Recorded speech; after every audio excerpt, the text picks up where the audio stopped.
All right, so we're on the next episode of Blood Money here. I have Noah Malgeri, who is running for Congressional District number 3, correct? That's right. Awesome. Noah, nice to have you here. Thanks, Vem. It's great to be with you here. Thank you, thank you. So every episode we begin with the key question, what does blood money mean to you? Yeah, I mean, it means a few different things. I think one meaning that's particularly relevant for the political climate we're living through right now is when office holders, politicians trade policy work and deliver policy objectives in exchange for money from special interest groups or any group that offers to fund a politician to pursue, advance in a policy position and then obtain it that is not a policy which is not in alignment with the interests of the politician's constituents, normally the American people, families, and businesses, and trades that allegiance, that politician trades that allegiance, that obligatory allegiance to the electorate, to their constituents, instead trades out for basically prostituting themselves for money to a special interest group in exchange for personal enrichment. So we see that so frequently now. We see it both with politicians, them, and we see it with the media. And both of this is at epidemic proportion now. I mean, if you look at what the interests of the American people are, American families, American business, what I call regular American citizens, many of the most prominent, well-funded, highest profile politicians, and even one of the parties, I would say, at this point have been completely sold out to interests that are at odds and not in alignment with the interests of that group of people, America. We see it. I mean, you look at, and I've even said this many times. The Democrat Party itself at this point is really no longer a traditional political party. It's not a political party that represents the interests of constituents and the electorate. Instead, it's really like a policy organization for hire to the highest bidder. They don't have constituents. They have clients.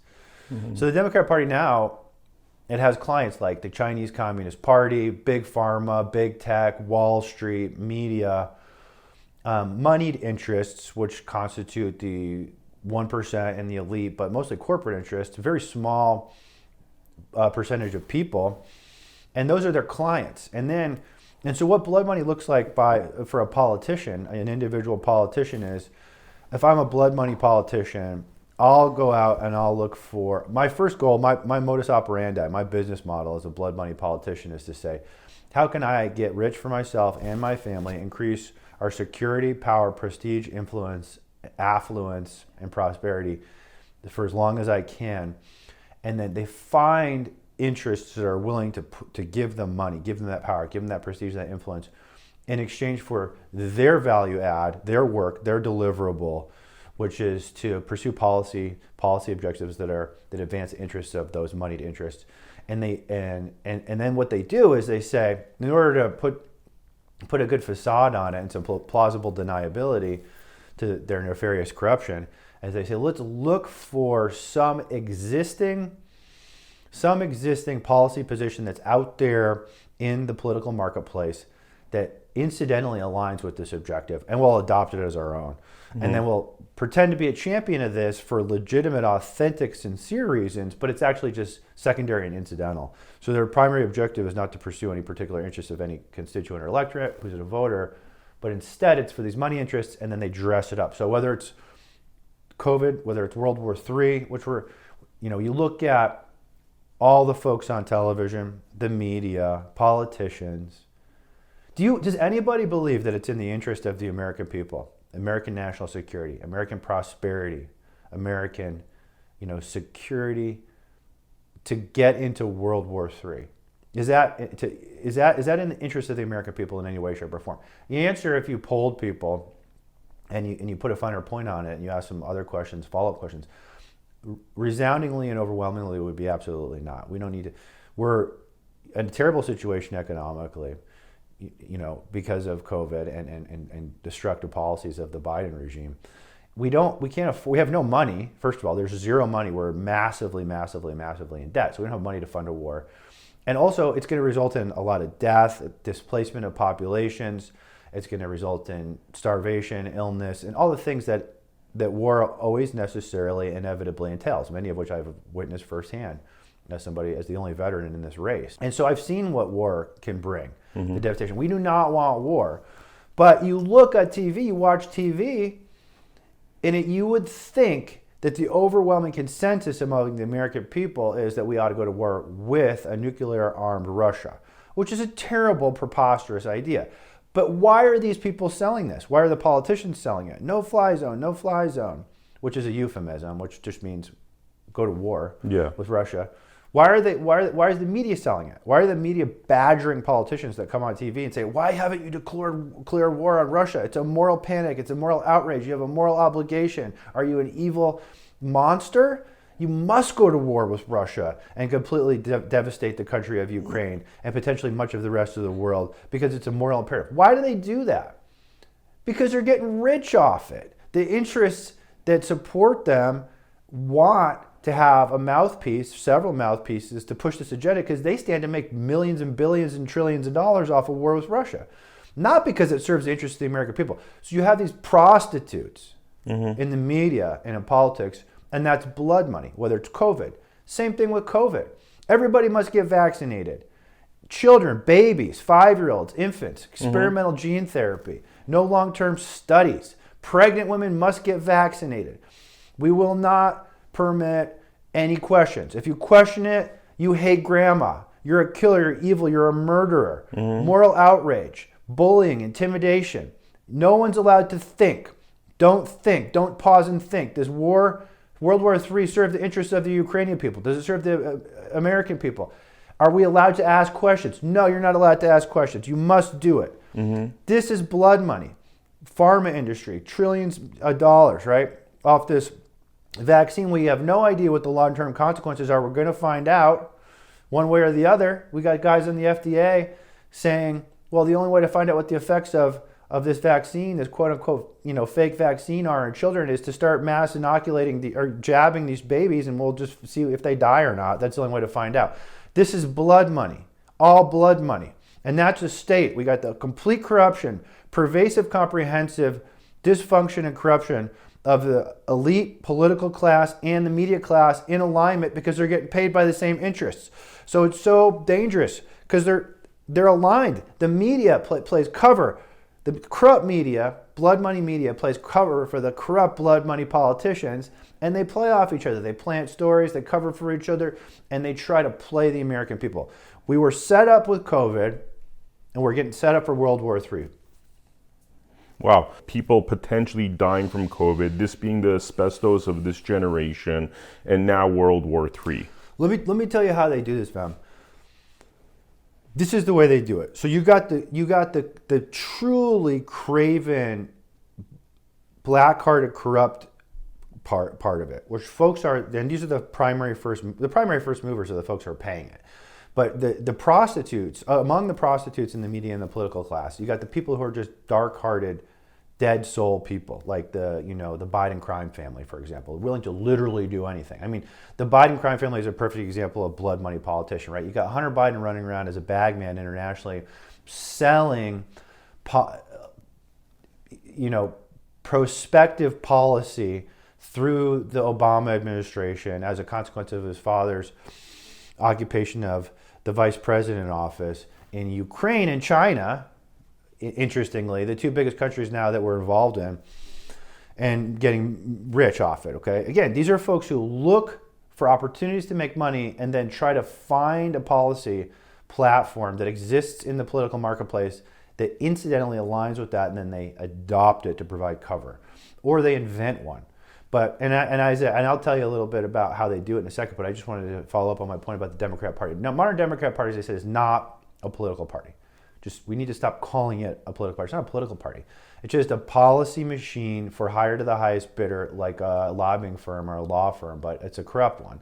And so they don't have constituents, they have clients, And they work, everything that they do is to advance the interests of the Chinese Communist Party, Wall Street, big tech, big pharma, media are one of their clients. Okay? And what they do is exactly what I said. Then they find special interest groups to put a face and a window dressing on this corruption. So they look, we're gonna pretend and market ourselves and brand ourselves as the champion of the oppressed. Okay? So we're going to find some ostensibly oppressed groups of people, or we're going to create them. We're going to teach people that they are oppressed who didn't formerly know it, to create a constituent. Good way to put it. Yeah, to create a fake constituent class that they can use to get on television and pretend that they actually have a legitimate objective and a purpose in life. So it's these small fringe groups. The problem is these small fringe groups, whatever they may be, they don't do anything for them, and that's becoming obvious. But number two, they don't constitute enough people to win elections, which leaves them in a kind of a conundrum, and it has an opportunity to tank their business model, because you have to win elections at the end of the day, or then you're of no value to your funders. So how do you do that? Well, you cheat. So they cheat on elections. But how does this work, Vem? This is how it works. You got the craven ones, the black-hearted people like the Biden crime family, okay? They say we're going to get billions of dollars rich. All we have to do is sell out to, funding bio labs in Ukraine or whatever the case may be. Then they convince they can't do it alone, right? Just not enough people. So they got to convince others to go along with them. So they can't pay everybody, and they don't want to pay everybody because that's going to dilute their enrichment. But what they do is they take other people and say, look, it's obvious we're going to be lying to the American people. But look, you have to understand, the thing that we're pursuing here is so important that any means necessary to achieve this end is justified. Okay, or so they'll take people like. So it becomes like almost like morally people feel obligated. Yes, and all the techniques they use are textbook intelligence techniques that the CIA teaches for how to overthrow regimes and conduct coups and all this stuff. They use it against the American people. First, you demonize your opponent. Your opponent is subhuman, so it doesn't matter. And they're so destructive and dangerous that it's like assassinating Hitler. Do you think the folks who tried to do an assassination attempt at Hitler were following the law of the Third Reich? No, they were breaking the law. But it didn't matter. They were going to blow up Hitler, right? So that's the thinking, the mindset that they create with trying to get Trump out by any means. Or, look, we got this pandemic. It's going to wipe out, 4 or 5 million people in the United States, potentially more. We can say anything we want because this vaccine is going to save the world, man. It's going to save the world. So we got to get a shot in every arm, every baby, every pregnant woman, every child. Doesn't matter what the cost is, because if we don't get a shot in everybody's arm, civilization is over. So we can lie to people. So that's what they get for the second. That's what they do to the second tier people to get them involved and get them on board. Then there's a third tier as well, which is to fill in some of the gaps that they can't fill through direct payment or the moral outrage, because not everyone's susceptible to the moral outrage. What they can do is they compromise people, and so that's why you see, they either compromise people or use compromised or marginal people. So what they'll do is they'll take a guy of limited talent, okay, limited capacity to do anything. You're talking about politicians? Politicians. So they'll go to a prospective politician who's a low-level politician but has aspirations and visions of grandeur. But it just really doesn't have what it takes to bring to the table to get there on his own. They'll say, look, hey, how would you like to be a United States Senator? I mean, you're serving in the assembly here in this state, but how would you like to be a senator? Wouldn't that be great? We'll get you there. We'll take care of it. It'll happen, but we own you. And we owe everything you are and everything you have in that position, you'll owe to us. Could I give an example here, by the way? Tony Blair, if you go back in his history, it's known that he was once caught jerking off in a public bathroom. And I always thought to myself, and they buried that, by the way, like they actually, it's hard to find the records, but people know it happened. It's still out there. And I always thought to myself, they took this guy and they said, look, we're going to make you a big politician. We're going to cover up that you basically are masturbating and are a sex offender, know, and look what happened to him. There are other examples. Oh, there's hundreds. John Kerry's a great example on the American side. So they take these people who either have marginal capability and marginal capacity or competence, and they elevate them. Or they'll take somebody like you said, Tony Blair, who's fundamentally compromised. Somebody who might be really smart but has a problem, real problem, who's fundamentally compromised. They'll say, look, this is going to be a problem for you. You're really smart. It's such a shame, if this weren't. but we'll take care of it for you. Yeah. And so they'll take, or they'll take other people and flip them. They'll take somebody who's good and fairly doesn't have either of those infirmities, and they'll create that infirmity. So they'll entrap them in a situation. So you get these three tiers. You get the money takers, you got the true believer, moral outrage people, and then you got the compromised people. This is how the machine works, okay? And so that's blood money. But everything is blood money now because the political class, we don't have freedom, Vem, in our country, okay? Yeah. It's an illusion because we don't have the ability to elect our own representatives and leaders in free and fair elections, right? We don't have that. We know that's gone. We don't have the ability to speak our mind because we have censorship, right? And we have deplatforming and cancel culture. We don't have the ability to make our own medical decisions. We're not permitted to. You could lose your job, your reputation, your family. They take kids away from their parents if they won't vaccinate them. The courts will do it.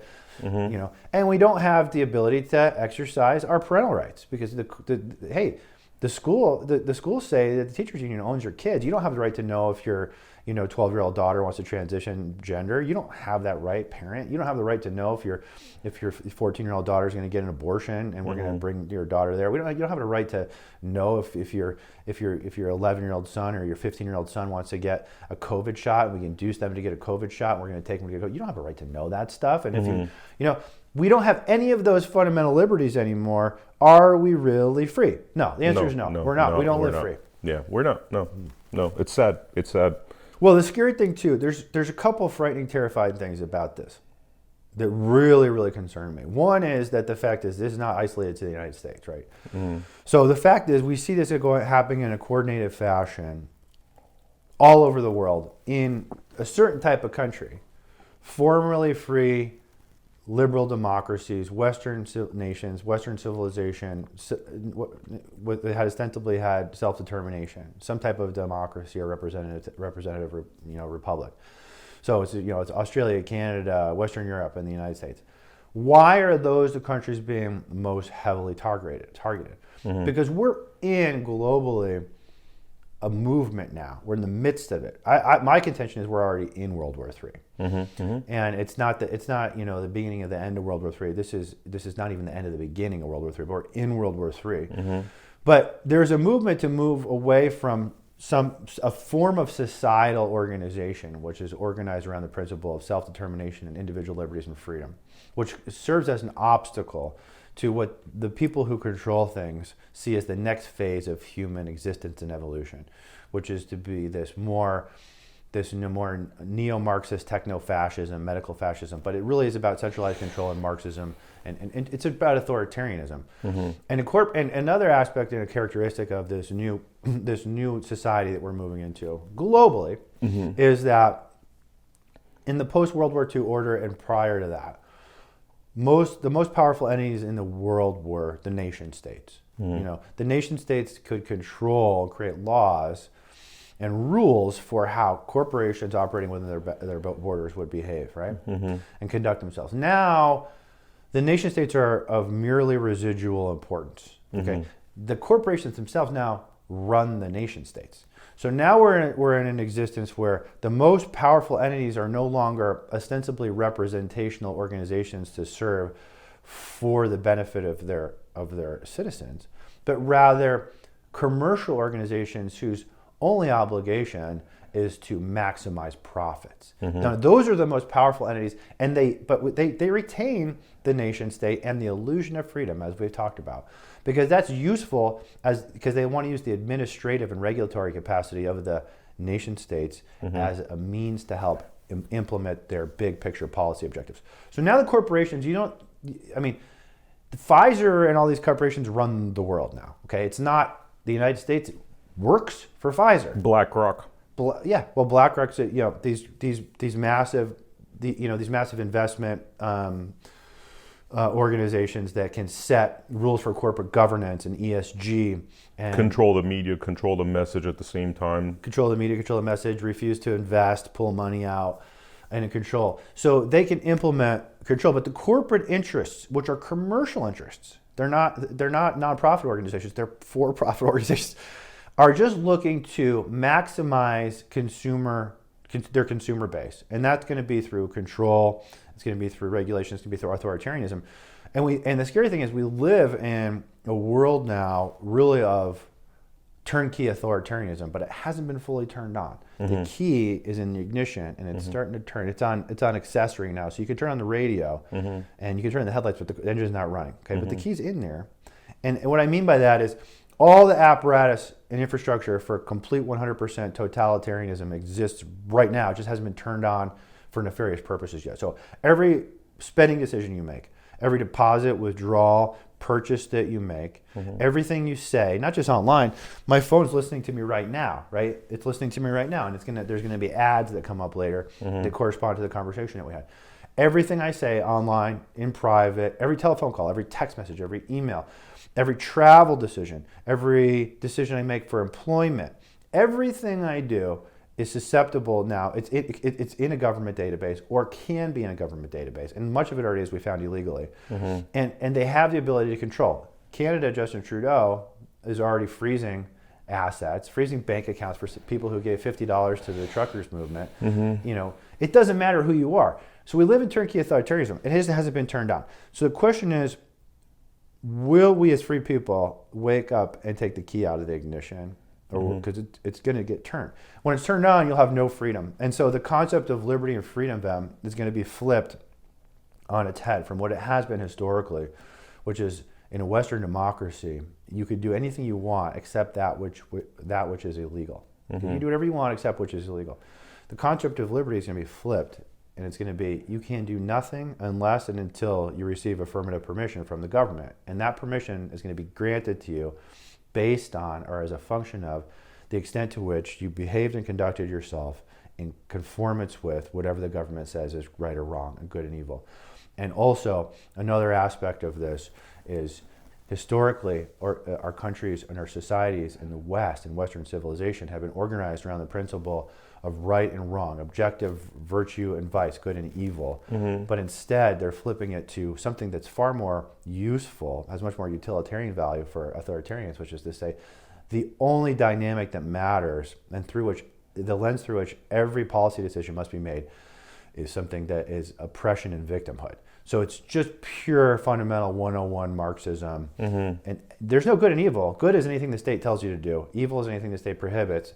All you care about is oppression and victimhood. And as we said, they could pick victim classes at will that align with their policy objectives incidentally, or they can create one. They can create a victim class, and they've done it many times. They come up with a new one. They'll come up with a new one. You know, trans rights is the civil rights struggle of this century, according to what they've created. Now, is that really true? I mean, do we really believe that? Because how did that just all arise from nothing, right? Now this is allegedly the biggest civil rights battle that exists.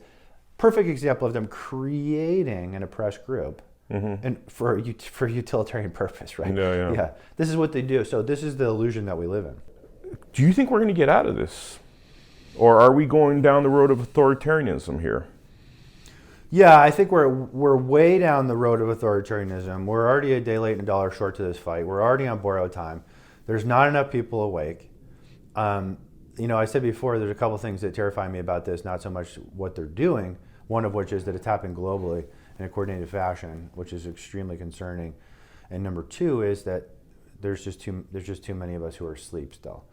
Because there's still today, as we speak on this date, at the date of this interview, there's more of us than there are of them, okay? And they can't arrest us all, okay? That means that the narrative control and the psychological operation of this is absolutely critical to them. Because if we were to find out reality and all realize it at once, this whole nonsense would be over in a week, right? Because we'd make sure of that. The problem is they got to keep the narrative control. But, you know, so I think we're headed well down the road of authoritarianism. I think we're late to the fight. I think, you know, I'm playing for time right now. I mean, I think right now we may not achieve total victory. The forces, powers, and resources that are arrayed against us are too well organized, too well planned, too well funded and resourced, and it'll be a challenge. We're going to need a miracle. We're going to need to get on our knees and pray. Now there's always, you know, the intermediate objective, which is to delay and play for time. Because I got kids and I don't want them growing up in this authoritarianism. If we can buy a decade, that's worth it to me. You know, so that's part of this campaign too, is getting people engaged, getting them to wake up, and spreading the truth.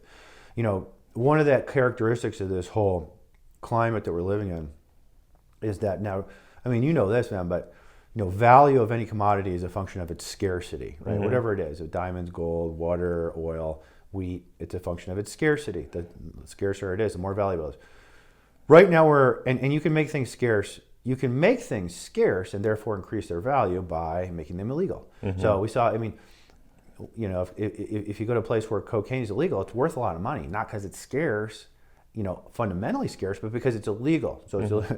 So now we're the commodity that's scarce because it's illegal is truth. Mm-hmm. So now truth is at the highest value it's ever been. If you looked at the investment value of truth, it's mm-hmm. extremely high. It's gone straight up. It's rocketed because they've made it illegal. Truth is contraband. Okay, the government will arrest you and shake you down. You'll get persecuted. You'll lose your reputation, your job, your livelihood, your money, your kids potentially, for the possession and distribution of truth, not some drug. Mm-hmm. So truth is now contraband. That's what we need to fight against. We need to exercise boldly our individual rights. But you talked about the father issue, and it brings up a really good point. So that illustrates so perfectly how the blood money class of politicians using authoritarian means and Marxist means, the oppression, victimhood paradigm, can control it. Because it has nothing to do with reality, right? You might say, well, there's more people who experience oppression as a consequence of policies around fatherhood mm-hmm. than there are trans people who experience oppression as a consequence of whatever civil rights legislation exists or doesn't exist. But it doesn't matter and so you say, well, maybe one group there's more oppression there associated with one than the other, but that doesn't matter because the blood money politicians in concert with the media, I told you, they pick the oppressed and victim mm-hmm. to serve their own interests. So it doesn't serve, they've already designated white men as oppressors mm-hmm. Conclusively. There's no escape from that. Yeah. So consequently, they can't be victims, they can't be oppressed because they're oppressors. Mm-hmm. So if you're a father, chances are you're a straight man, okay? Mm-hmm. Not always, but chances are you're a straight man. So if that's the case, then you're an oppressor. So we can't really acknowledge any victimhood associated with you because it'll undermine the entire narrative, mm-hmm. okay? So that's how that works. It has nothing to do with reality. I guess multiple choice. Are we walking into authoritarianism and we're just screwed? Are we looking at revolution or civil war? Are we looking at the government conducting genocide against people that dare to fight back? Or what do you think? What would you say your future prediction is about what's coming over the next 5 to 10 years? Well, I will tell you this, from a military perspective, the way you conduct a military operation sometimes is you have a military objective and a kinetic military objective. So you conduct an ambush, okay, mm-hmm. or you're gonna conduct an invasion. So you have a time and a date set for that to go off, right? Mm-hmm. But before that, you got 3 weeks to do it. It's 3 weeks before it happens. You're training, rehearsing, and then you're prepping the battlefield. So what you're doing is you're setting the conditions or creating the conditions or maximizing the conditions for your ultimate success on the day of the launch. Mm-hmm. So that means you're going to go in there and you're going to do whatever you can to make sure that when it happens, it goes off smoothly. But then on the day of the launch, once you hit it, now you're in the main effort. Okay, so now you're in the main effort. Now up until the launch, something could come along and you might postpone the date of the launch. You mm-hmm. might postpone the date of the main effort. You mm-hmm. might say, something happened, it was unforeseen, but now we're going to postpone it. And you might back down, you might back off, and you might change your plan, because you have the luxury of doing that. But once you're in the main effort, you don't ever double down now. You don't ever back down now. You double down. You're there, You're there and you go through. The only way home is through now. Mm-hmm. You have to complete the mission at whatever cost at this point. Okay, you can retreat, but it'll be a massive cost, and it'll be years before you can fight again, maybe potentially, or weeks or months at massive loss. So we're in the main effort right now, and I told you this is being conducted like an information psychological intelligence operation, but mm-hmm. it's global. And we're in the main effort. So what does that mean for us? You asked, what's the outcome? How's this going to end? Well, I don't think they're going to be backing down now. So mm-hmm. my fears are manifold. But as you mentioned, it's in their interest always to create disorder and to create unrest of any kind, because then they can take order out of chaos, but it's their order, right? Mm-hmm. It's their prescribed brand of order. So you have, thesis, antithesis, synthesis, whatever the Hegelian dialectic that you want to choose is. But they foment unrest to use the opportunity to create fear, panic, anxiety, and a desire for safety, to elevate the desire for safety, so people are more willing to trade liberty for security because that's their most urgent and imminent need in the midst of this unrest.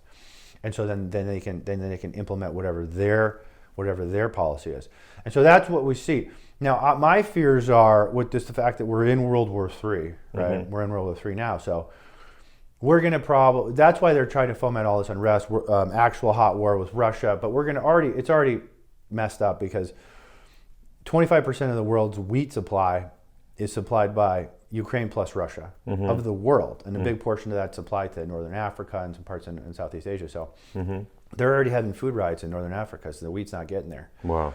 So there's going to be potentially a massive famine in parts of the world, which will create a refugee crisis, which I love. Refugee crisis is their favorite thing in the world because that's automatic victimhood and oppression, and they plug right into that because they can say, look, these people, I mean, what are you gonna do? Hey, look, the Ukrainian people, man, they're suffering, so we gotta prolong the suffering to save them. You know, the Ukrainian people they're suffering. There's a hospital that's bombed. We have to send them more weapons of war so that the bombing will continue longer and longer and longer, so we can continue to send them weapons so the bombing will continue longer and longer and longer, and eventually one stray missile will go into a NATO country and then it's on. It's green light, full World War. You know, so but the same thing with the refugee crisis that's coming, or the supply chain thing with the fuel and energy that they've created intentionally to drive people into feeling powerless, weak, food insecure, money insecure,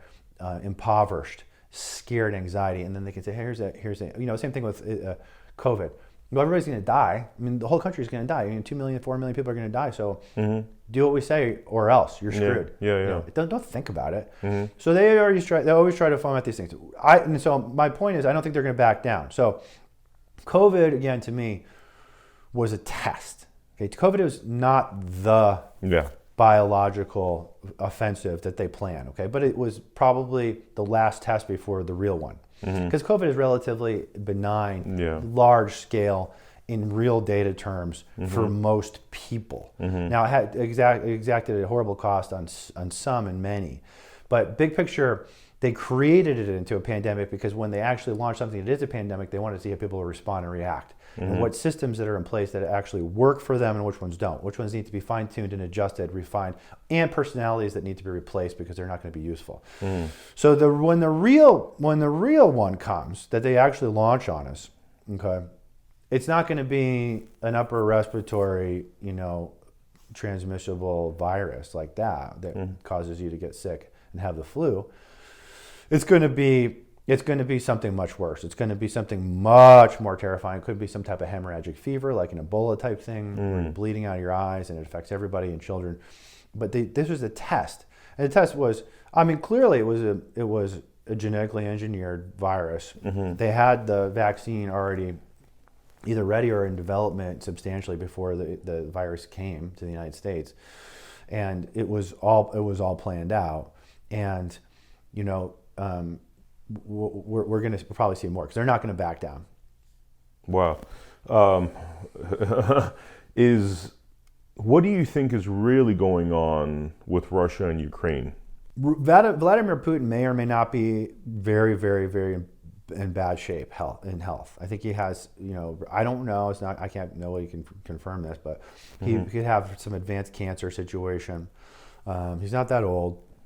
I think he's in his late 60s, but he may be in rough shape. And one of his aspirations had been for a long time to get back Ukraine. I mean, this whole thing with Ukraine goes back at least 100 years. I mean, 100 years ago, I think it was Lenin starved 4 or 5 million Ukrainians to death in a massive Holocaust.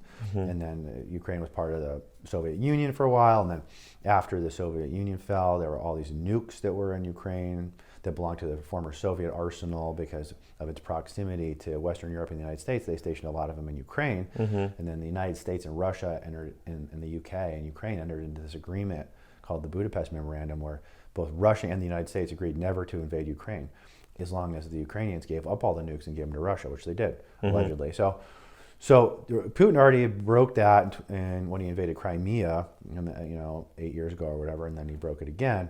So we have a basis to have sanctions against Russia, or to definitely, be displeased with Russia. They broke an agreement with us and with the Ukrainians and with the Brits. But, I think his aspiration had been, we talk about how, so we intentionally pushed the Russians to this position, okay? By trying to put like NATO bombs on their doorstep, basically. Yeah, right? It's kind of like the Bay of Pigs, with Cuba. Yeah. But so the country of Ukraine, you have to understand, is basically like a client state of the international, but to a large degree, the American permanent security state, which is mostly staffed and resourced with people who align with the Democrat Party. So the Ukraine nation is kind of like a client state, not of the United States so much as it is like a client state of the Democrat Party or the permanent intelligence state. And there's Republicans who are a member of the permanent intelligence state as well. And that's why, and it's also one of these nations that quite unfortunately found itself at the crossroads between two civilizations and two powers, Western Europe and NATO and the Soviet Union and Russia, just like these other nations that are like that, like Afghanistan and others. It ends up being a curse for these countries. But because its strategic value so much that these countries are always waging war. A lot of push and pull, like from all directions. Right. But really what the Ukraine has served a lot of purposes for the permanent security state. One is it's been always an opportunity if they ever needed to turn on a war for whatever reason, if things got really, really, really bad. Because the final bailout, life preserver, life vest for the permanent blood money political class, intelligence state, surveillance state, police state, is to start a war. Because that wipes everything clean. People forget about everything else that you've done and failed at, whether it be withdrawal from Afghanistan or COVID response or the border. And so they can always have a bailout. It's like, so they like Ukraine because it's a great opportunity to always turn on a war with Russia. Yeah. So we'll just constantly antagonize, Putin or Russia with Ukraine, and we'll continue to try to push to encourage. You see the permanent police state people and security state people always saying, Ukraine's got to join NATO. It's great. Kamala Harris and Lindsey Graham, these people, they want Ukraine, which is one of the most fundamentally corrupt nations in the world, to join NATO, just to antagonize Vladimir Putin and Russia, so they can have the opportunity, if they need to turn on a war if things get really bad, which is what's happening now. Things are really, really bad. Most approval ratings historically, they're all this bad sentiment among the American populace directed against all these people who control it. But Ukraine has always been, and so because it's like their client state for the Democrat Party and the security state, they use it to do all this corruption. I mean, you got all these biolabs there, 20 biolabs there. The Bidens went over there and made how much money through corruption. Millions. Rosemont Seneca with Hunter and all that stuff. And it's just a thing where they just use it. They foment coups over there to oppose leaders. They install people and just keep it hot all the time, torturing the poor Ukrainian people through no fault of their own because of these craven blood money politicians. So Vladimir Putin's going to maybe die, and he thinks, well, what's my legacy going to be? I'm done with this. And we're going to, and also he went and secured assurances from President Xi in advance that, through when all the sanctions inevitably came from the West, that Xi would take care of him and hook him up, so they wouldn't really feel the pain of it. And then, to reciprocate from that, later Russia would supply all the energy to China when they inevitably invade Taiwan. Wow. So now we've driven Russia and and China together in a nuclear armed bloc against the United States because of the malfeasance and corruption of these blood money politicians and their own personal aspirations that, again, they're in conflict with the interests of the American people and indeed free people and just people everywhere, because it's not about anybody except for themselves. So that's what they've done. Big picture, Russia thinks he's got to get Ukraine back for his legacy. He's going to die, right? You think he's really going to die, or is that just like, more fake news? Speculation. We don't know. That could be one explanation for it.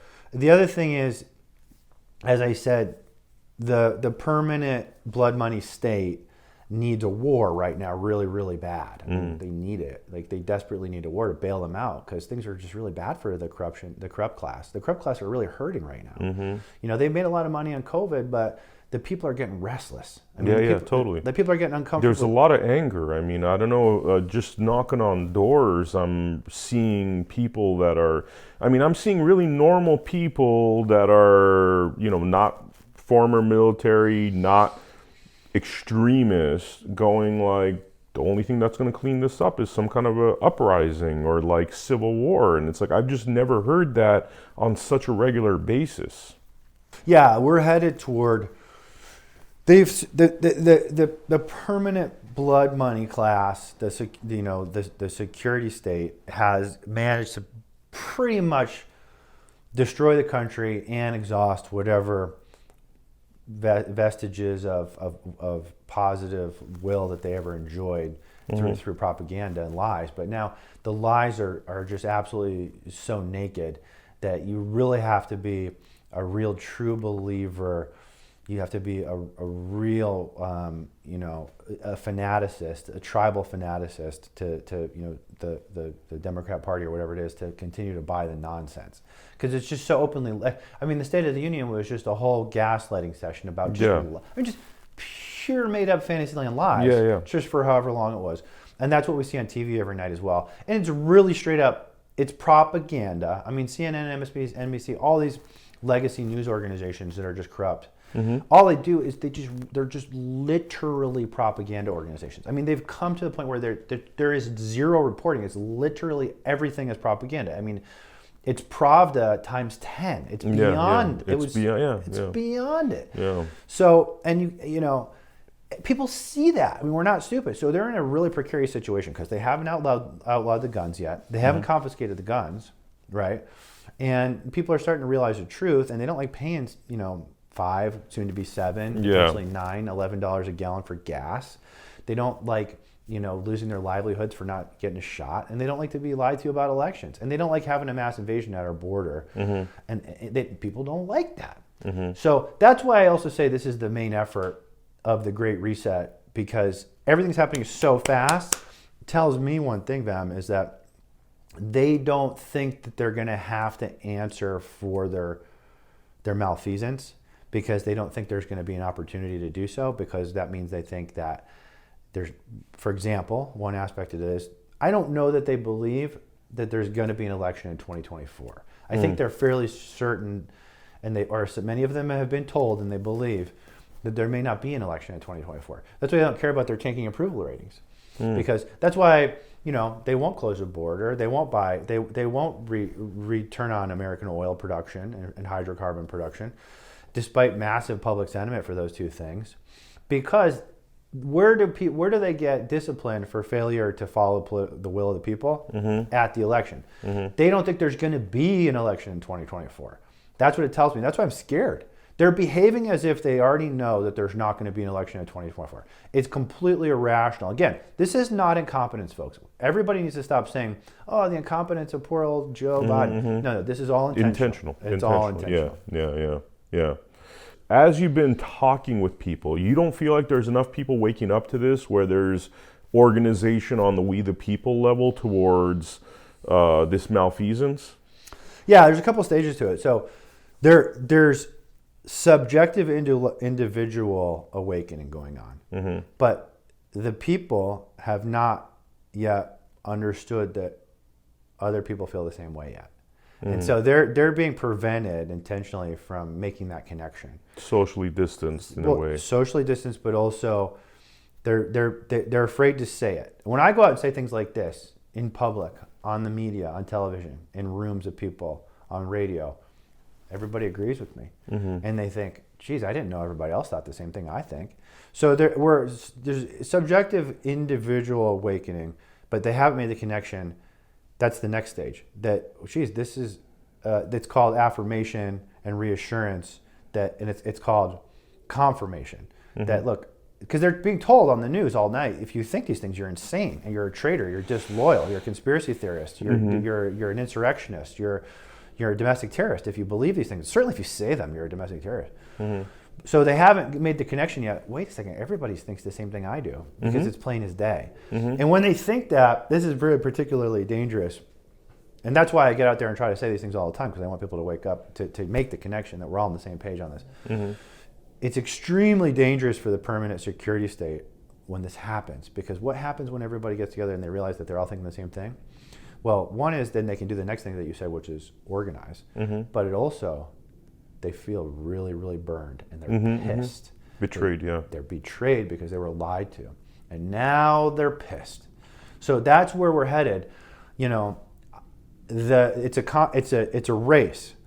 Is the deep state, you know, security state, blood money class going to be able to enslave us or oppress us sufficiently so that by the time we do awaken, it's too late? Or are we going to awaken, come together, and organize before that point? That's the relevant race of our time. Because it's global. The same problems that we're facing here are facing Australia, Canada, all over Western Europe. If this happens first and we all awaken, come together in solidarity, and then organize before they're able to implement the sufficient control mechanisms to prevent us to resist, then they're in trouble. But as I said, they won't back down, so it'll probably end up being some type of disgusting civil war. Bloodshed, yeah. I definitely, yeah. I mean, whoever I talk with is, I had another conversation yesterday with a legal historian intellectual that's written books about this stuff and is a former Marine as well.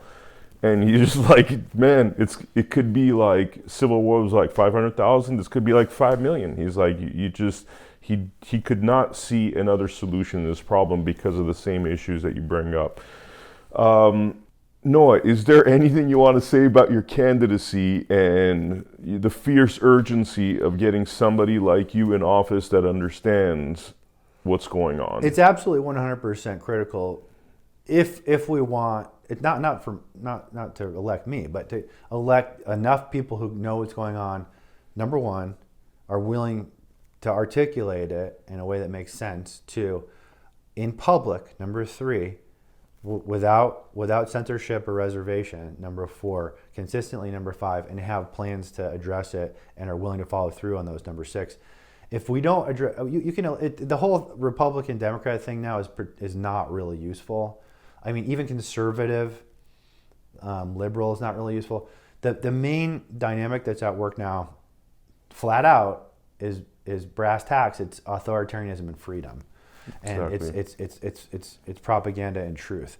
So you need people. Just pick people who are 100% pro freedom and truth, unashamedly willing to put themselves out there, who have gone through the gauntlet, have been tarred by the media as I have nationally, have already been labeled as one of the most dangerous GOP candidates in the entire country in 2022 by national progressive media. And that's like a badge of honor at this point, brother. It is, because I am a dangerous candidate when it comes to the danger that it presents to the rise of authoritarianism. Yeah. And I think that we need to get candidates like that. But again, do I have a high degree of confidence that we're going to win this fight? No. As a former military plans officer, someone who practiced law on 3 continents, lived around different places and done things, I don't have a high degree of confidence that we're going to win this.